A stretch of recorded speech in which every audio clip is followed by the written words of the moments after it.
Assalamualaikum warahmatullahi wabarakatuh. Sugeng injing ingkang kawula hormati para pinisepuh ing Desa Modong, ingkang dahat kinurmatan Bapak Ibu pangarsa Desa Modong, ingkang dahat kinurmatan para bapak ibu tokoh masyarakat ing Desa Modong. Langkung rumiyin kepareng kula ngaturaken puji syukur wonten ngarsanipun Gusti Allah Subhanahu wa taala ingkang tansah paring kawilujengan lan katentreman dumateng kita sedaya. Kaping kalihipun shalawat serta salam tansah katuturaken dumateng Kanjeng Nabi Muhammad sallallahu alaihi wasallam.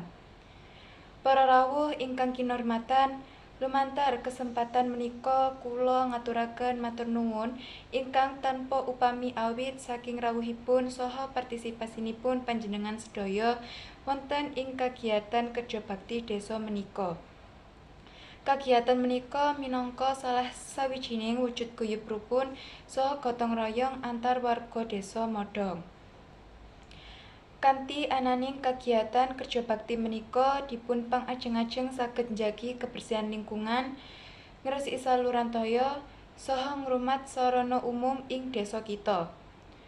Mugi-mugi kanthi kagiatan menika rasa tanggung jawab saha semangat gotong royong antar warga saged ningkat.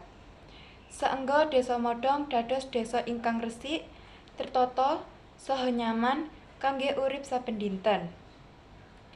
Mekaten ingkang saged kula aturaken menawi wonten tembung ingkang kirang meranani ing manah panjenengan sedaya, kula nyuwun pangapunten ingkang ageng.